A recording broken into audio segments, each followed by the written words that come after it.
Richard Kihoko, kama unatupata tupatie ombi. Basi kama hata kuwa yuko tayari ana Richard Kihoko, unanipata? Yes, na kupata. Mtumishi wa Mungu, naomba utupatie ombi la ufunguzi wa programu yetu hii ya maombi tunapokuwa tunaanza ibada. Karibu sana. Asante. Tuombe. Baba yetu na mtakatifu, jina lako litukuzwe. Watoto wako tunajinyima, tunataka kusikia neno lako, tunataka kusikia shuhuda. Tunakukaribisha wewe pamoja nasi, uwatumie watumishi wako kwa ajili ya utukufu wa jina lako. Kuwa pamoja nasi kama ahadi yako isemavyo, wanapokusanyika watatu upo katikati yao. Tunaomba kwa imani katika jina la Kristo Yesu. Amen. Amina. Amina. Amina. Amina, amina, amina. Jamani, tuonyeshe caption pamoja.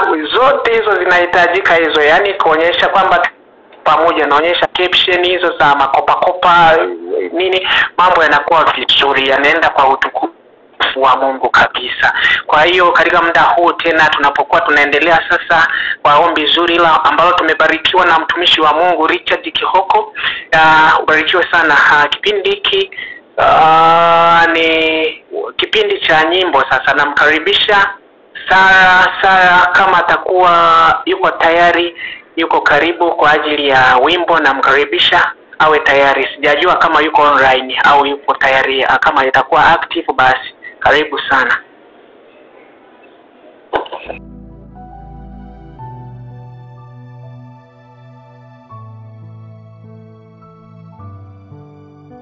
Bwana Yesu asifiwe.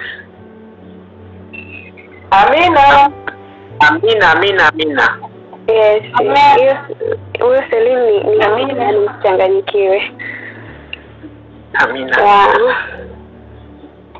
Najua tunakwenda kufanya ibada kwa ajili ya specifically kuombea effort yetu ambayo tutaifanya. Na moja kati ya vitu ambavyo huwa vinapatikana kwenye mikusanyiko kama effort pamoja na mikusanyiko mingine ni kumwagwa Roho Mtakatifu kwa watu wa Mungu. Na ndio maana hata wakati Yesu anaondoka aliwaambia ili mpokee mvua ya masika au mpokee Roho Mtakatifu inabidi mkusanyike pamoja. Kwa hiyo mikusanyiko kama hii ya effort, mikusanyiko ya kuwaleta watu kwa Yesu, ndipo sehemu ambapo Mungu anamwaga Roho wake Mtakatifu. Kwa hiyo ni kwa ajili ya kuwasogeza watu pamoja, sisi wenyewe pia, lakini pia kumkaribisha Mungu ili aweze kutumwagia Roho Mtakatifu. So nitaimba wimbo tubarikiwe pamoja.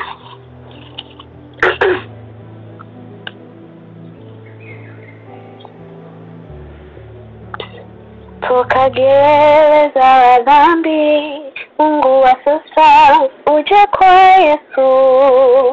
Mvua ya masika ya mwagwa kwa wote walioko tayari. Muda umebaki wa rehema, Roho anapita. Uko tayari kupokea ya masika ya mwagwa, mvua ya masika, mvua ya masika. Muda umebaki wa rehema, Roho anapita. Uko tayari kupokea mvua ya masika ya mwagwa, mvua ya masika, mvua ya masika. Roho huyu akishatoka, rehema hakuna. Mkubali sasa akujaze mvua ya masika. Malaika mwenye kidao cha wino kiunoni mwake azunguka akiweka muhuri wa takatifu wake.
mkuu bali Mwokozi. Hata wajaribiwe vipi, katu hawatakata tamaa. Watapewa nguvu ya ajabu kutoka mbinguni. Mkubali sasa uipate nguvu ya ajabu ya mwagwavu wa masika.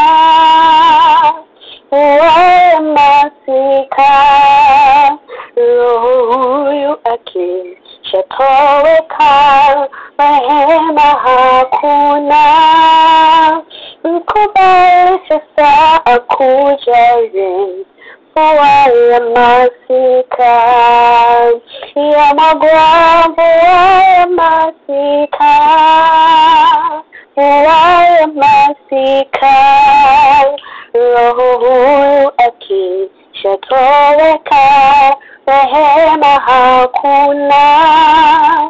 Mkubali sasa akujaze mvua ya masika, ya mwagwavu wa masika, mvua ya masika. Roho huyu akishatoweka, rehema hakuna. Mkubali sasa akujaze mvua ya masika. Uko tayari kupokea muhuri wa Yesu. Roho Mtakatifu huja mvua ya masika, akusanya watu wake wote mvua ya masika.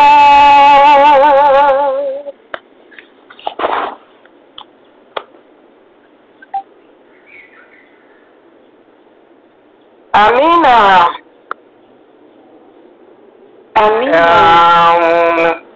Madam Sara, ubarikiwe sana.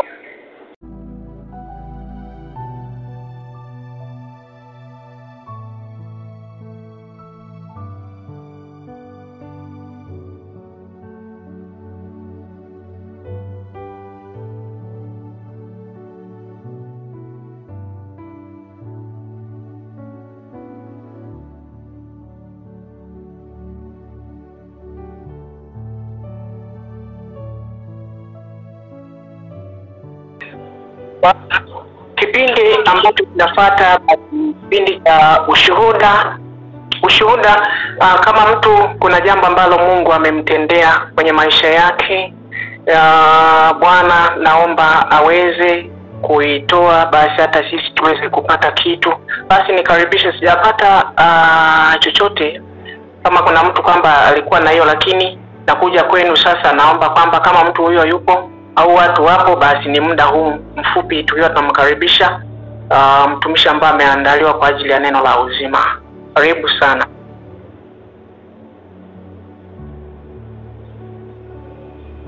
Jamani, naomba nitoe ushuhuda. Karibu sana mama. Pole mama, tunajua sauti yako iko vibaya, lakini karibu. Asante sana, nishukuru Mungu. Nataka nitoe ushuhuda fupi kuhusu mambo ya kufanyia Mungu kazi, kupeleka ujumbe. Kanisani tuna Mama Odunga ambaye ana hizo sauti za unabii. Mara nyingi nafikiria, nawaza nichukue, lakini nikawa nawaza nikichukua nitapata nani, nitafute mpaka mwanafunzi, sina muda wa kufanya hivyo nini. Lakini nilipoanza tu ile step ya kwanza, nilipoanza tu nikashtuka, mara kwa mara wanafunzi wanajitokeza.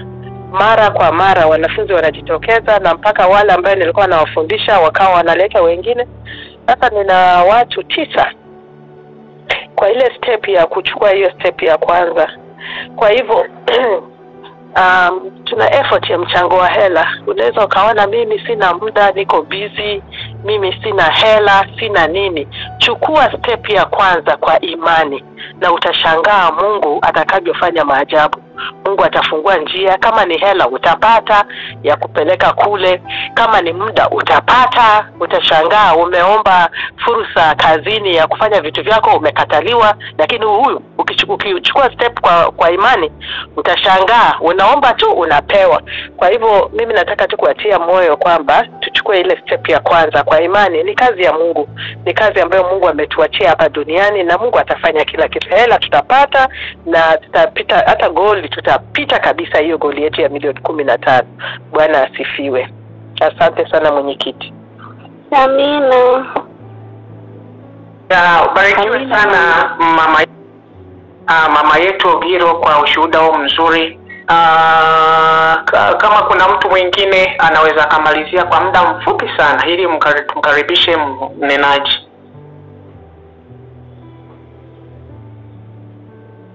Jamani, toa ushuhuda kile ambacho Mungu amekutendea, chochote kile toa tu kwa ajili ya kufanya motivation, hata wengine tupate motivation ya kufanya kazi ya Mungu. Karibu.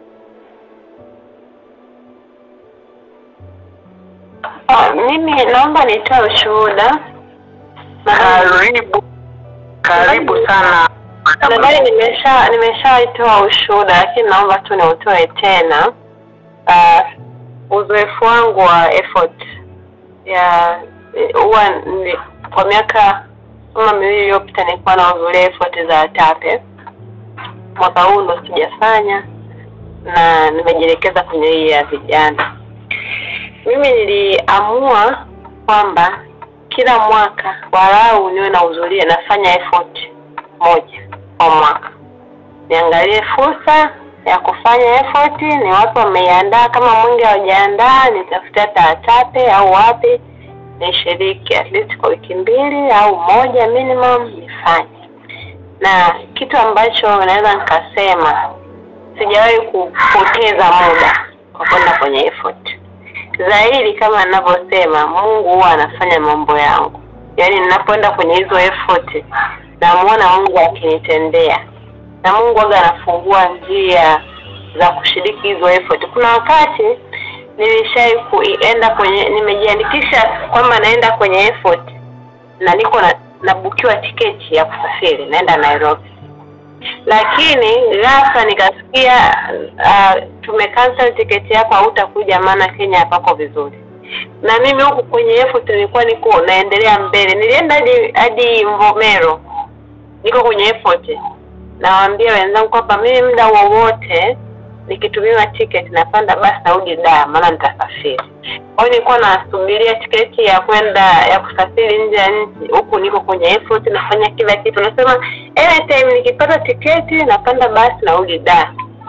Lakini ile effort nilikaa wiki 2 tiketi haikuja, siku kutokea Kenya kuna nini na nini sikuja. Yaani hiyo ni namna ambayo kwanza nikajifunza kwamba mtu yote huko ambao unajiona uko busy, una hiki siwezi kwenda kwenye effort mimi, sijui na hiki. Piga one step ahead kama mmoja. Weka hatua moja kwamba mimi nataka kwenda kwenye effort. Alafu mwachie Mungu uone. Yaani huo shuhuda nao toa ni ukweli kabisa. Nienda kwenye effort, hata kama mnaweza mkamuuliza kila nimeenda kwenye effort nikiwa nasubiria watu wa procurement wakate tiketi ya mimi kusafiri. Lakini wiki 2 zilipita na sikusafiri. Kwa hiyo nikajifunza kwamba ukijitoa kwanza inatakiwa ianzie kwenye moyo. Ukijitoa Mungu atatengeneza mazingira ya wewe kushiriki effort hizo wiki 2 na utafanya kwa ufanisi mkubwa. Na baraka zingine zitakufuata. Baraka ukweli sijui, lakini nadhani Mungu amekuwa mwaminifu sana. Amekuwa mwaminifu ndio maana mpaka naogopa kutoshiriki effort. Yaani naogopa kutofanya kazi ya kushiriki effort kwa sababu najua like baraka zinakuwa zimejengwa kutokana na kufanya uinjilisti.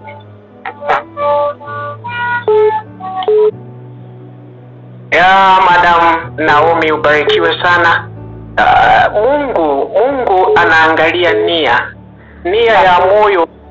Anaangalia nia ya moyo. Mungu anachokifanyia si kitu ambacho labda ni kitu tofauti na nia. Nia anaangalia, ukiweka nia na Mungu anaweka baraka zake. Lakini kama huko yani sio nifanye nisifanye, Mungu hawezi akafanya. Lakini ukiweka nia na Mungu, unaona mambo yako yananyoka. Sio kwamba sasa mambo yatakupata tu kwa ajili ya changamoto hizo, lakini Mungu amesema yuko pamoja nawe. Ubarikiwe sana Madam Naomi. Lakini hata mimi jamani, nataka niongee kidogo tu. Kuna mtu ambaye tulisoma naye sekondari siku nyingi sana, yani tumeachana naye, lakini kuna siku moja akanipigia simu, akaanza akawa ananiuliza, kwa sababu alikuwa anajua sinikuwa kipindi kile nilikuwa mwenyekiti wa ASA huko. Sasa mimi alikuwa anajua kwamba mimi nasoma Biblia na nini, lakini amekutana na changamoto huko ya kwamba sasa kwamba hivi Mungu wa kweli ni upi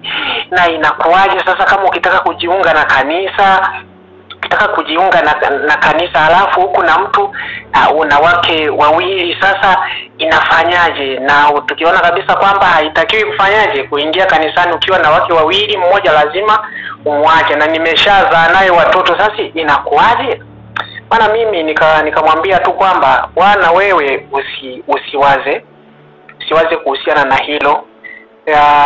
Maana yeye alikuwa anatafuta kanisa la kweli nilipi, japo mimi nikasema sasa hapa natumia nafasi ya kujinadi na mimi effectively. Nikamwambia bwana, kanisa la Mungu la kweli ni Sabato. Nikamuelezea tu Sabato na vitu vyote hivyo. Haya, lakini akaja na swali sasa, nikitaka kujiunga na kanisa hilo alafu nina wake wawili alafu na wameshazaa, nikimwacha huyo sinakuwa ni shida tena, akinishtaki naweza nikakamata. Nikamwambia kwamba bwana wewe cha kwanza usiachane naye. Sasa mimi hapo na mimi nilikuwa najaribu sasa kutumia hekima zangu kwamba wewe usiachane nao, wewe nenda naye, wewe mwenye nia ya kwenda kanisani utawaambia kwamba 1 2 3, lakini wewe atakayetia nia ya kwenda kanisani na aende, lakini usimwache, endelea nayo hivyo tu, na muomba Mungu atapata njia. Sasa maswali yakawa mengi, lakini mimi nikamwambia usiwaache kabisa, na watoto na wahudumie vizuri kabisa, usiwaache, uwapatie kila. Lakini sasa nikija nikabatizwa nikamwacha huyu nikahudumia tu watoto, si nitashtakiwa na nini? Nikamwambia usiache. Mambo mengine hayo ameyaweka Mungu, pate changamoto hizo na nini, lakini mbeleni huko kuna nuru. Wewe nenda kanisani uhudumie wote, Mungu atatoa njia. Kwa hiyo tu tunaendelea kuwasiliana hivyo. Maswali mengi yananiuliza, lakini Mungu akijali ya uzima anaweza akajoin kwenye kanisa la Sabato. Haya, asante. Amina. Basi tumkaribishe mtumishi wa Mungu aliyejiandaa, Mrs. Monica Kondola. Karibu kwa ajili ya mkate wa uzima. Karibu sana. Amina, asante sana watu wa Mungu. Bwana ni mwema. Namshukuru Mungu kwa fursa ya kipekee Amen. ya kuweza kujumuika na nyinyi kwenye mchana huu, wakati tunakuwa kwenye maombi ya kujiandaa kwa ajili ya mkutano wa mchango wa hela. Kwa kweli nimeipenda simu nilipewa jana, na namshukuru Mungu alinipatia namna ya kuongea nanyi. Kabla hatujaanza, naomba tuombe. Mungu na Baba yetu, asante kwa ajili ya mchana huu. Tunapoenda kusikiliza maneno yako mafupi, tunaomba useme na kila mmoja wetu. Zungumza na mioyo yetu na neno lako likazae matunda uliyotarajia. Karibu sasa, enda nasi mwanzo na hata mwisho. Ni katika jina la Yesu Kristo Nazareti aliye hai naomba na kushukuru. Amen. Nilijulisha kwamba Amina. Nilijulisha kwamba simu inaitwa nimekunyima nini wewe umenipa nini. Basi naomba tutafakari maneno machache kwa kupitia simu yetu hii. Nimetafakari sana jana wakati nimepewa nafasi ya kuzungumza. Likanijia jambo kichwani kwamba toka kuumbwa kwa misingi ya ulimwengu, Mungu amekuwa mfano bora na kielelezo cha namna anavyotupatia sisi mambo mbalimbali. Yapo mafungu kadhaa ambayo yanaelekeza namna ambavyo Mungu amekuwa akitupatia sisi mambo mbalimbali. kutoka katika habari ya maisha yetu ya kimwili na maisha yetu ya kiroho.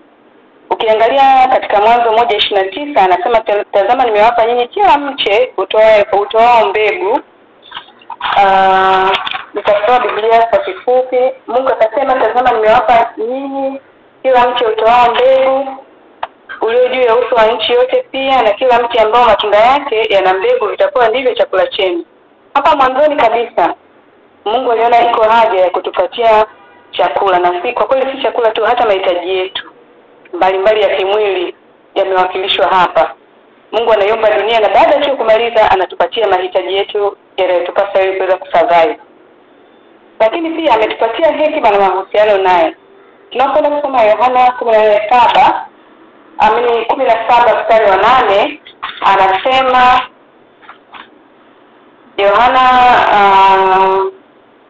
sura ya 17 mstari wa 8 anasema kwa kuwa maneno ulionipa nimewapa wao, nao wakayapokea, wakajua hata kuwa nalitoka kwako, wakasadiki kwamba wewe ndio uliyenituma.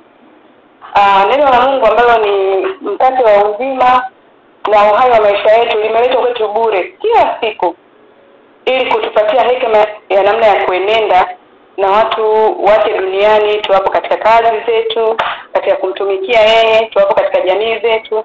Mungu ametupa nafasi ya neno lake. Lakini pia anaenda mbali zaidi, ametupatia mamlaka juu ya kazi aliyotutuma ya utume. Tukisoma ile Luka 10 mstari wa 19 anasema tazama nimewapa amri ya kukanyaga nyoka na nge na nguvu zote za yule adui, wala hakuna kitu kitakachowadhuru. Kwa hiyo haya ni maeneo machache tu yanayoonyesha namna ambavyo Mungu ametupatia vitu mbalimbali. Lakini kubwa kuliko yote ametupatia zawadi ya wokovu bure. Katika Warumi 8 mstari wa 32 anasema yeye asiyemwachilia mwana wake pekee bali alimtoa kwa ajili yetu sote. Lakini tunapoangalia katika asante naona kuna mtu anatuonyesha Warumi 8 mstari wa 32 anasema yeye asiyemwachilia mwana wake pekee bali alimtoa kwa ajili yetu sote. Lakini tukienda katika Petro wa pili sura ya 1 mstari wa 3 anasema kwa kuwa uwezo wake wa uungu umetukirimia vitu vyote vipasavyo uzima na utaua na kumjua yeye alituita. Yako mafungu kadhaa nimeyaweka hapa katika hili somo nililoliandaa. Isaya 53:1 mpaka 6 inaonyesha namna ambavyo kwa kupigwa kwake sisi tumepona. Alichubuliwa kwa ajili yetu na adhabu ya mauti ilikuwa juu yetu. Adhabu ya mauti yetu ilikuwa juu yake. Lakini Wafilipi 2 mstari wa 1 na kuendelea inaonyesha namna ambavyo alinyenyekea, akajitoa, akatii, akatuhudumia alipokuwa duniani hata mauti ya msalaba. Haya ni maeneo ambayo Mungu kwa kifupi amejitoa kwa ajili yetu. Lakini pia kwa ujumla ametupatia ulinzi, mali, nguvu, mivuto, karama, vipawa, fedha, ulinzi, afya na kibali. Sasa tunaona kabisa Mungu ametupatia hivi vitu vyote. Tunarudi katika swali letu kuu. Umenipa nini? Sisi tumempatia nini Mungu? Lakini wakati tunajiuliza sisi tumempatia nini, nilienda mbali zaidi nikaangalia baadhi ya vitu vichache ambavyo Mungu anataka kutoka kwetu. Mungu anataka nini kutoka kwetu? Naomba yule anayeweka atufungulie Kumbukumbu la Torati 10. Katika Kumbukumbu la Torati 10 tukianzia mstari wa 12 anasema na sasa Israeli Bwana Mungu wako anataka nini kutoka kwako? Ila umche Bwana Mungu wako na kwenda kwa ajili ya na kwenda katika njia zake zote na kumpenda na kumtumikia Bwana Mungu wako kwa moyo wako wote na kwa roho yako yote, kuzishika amri za Bwana na sheria zake ninazokuamuru leo upate uheri. Hiyo ni eneo la kwanza. Tunaona kwamba kwenye hii Kumbukumbu ya Torati 10 mstari wa 12 na 13 anasema anataka tumche yeye, lakini anataka tuzishike sheria zake. Tuzishike sheria zake kwa moyo wetu wote na kuenenda katika njia njema. Lakini ukiendelea hiyo Kumbukumbu ya Torati 10 katika mstari wa 18 mpaka 20 anasema huwafanyia yatima na wajane hukumu ya haki, naye humpenda mgeni akimpa chakula na mavazi. Basi mpendeni mgeni kwa sababu nyinyi wenyewe mlikuwa wageni katika nchi ya Misri. mche Bwana Mungu wako, mtumikie yeye, ambatana naye na kuapa kwa jina lake. Kumbe hili ni eneo la pili ambalo Mungu anataka tufanye kitu. Anataka tuwahudumie wenye uhitaji. Baada ya kuzishika amri zake, kuambatana na yeye Mungu na kuziangalia sheria zake, anasema tuyakumbuke mahitaji ya wenye uhitaji waliopo duniani na kuwapatia mahitaji yao bila kujali kabila, dini wala aina ya watu waliopo. Wanasema dini ya kweli ni ile ya kuwatembelea wajane na yatima.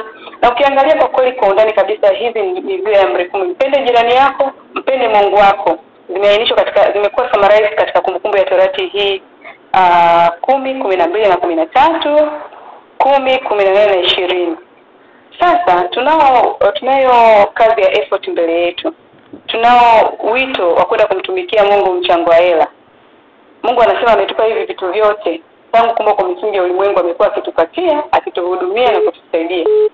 Anachotaka na kuhitaji kutoka kwetu ni sisi tutumie vile alivyotupa ili kwenda kumtumikia. Mama alishaanza kusema kidogo kwamba tunaweza tukasema kwamba mimi sina pesa lakini tunazo nguvu. Mimi sina muda, nina pesa. Mimi sina pesa, nina maarifa. Mungu ametupa mivuto ya aina mbalimbali.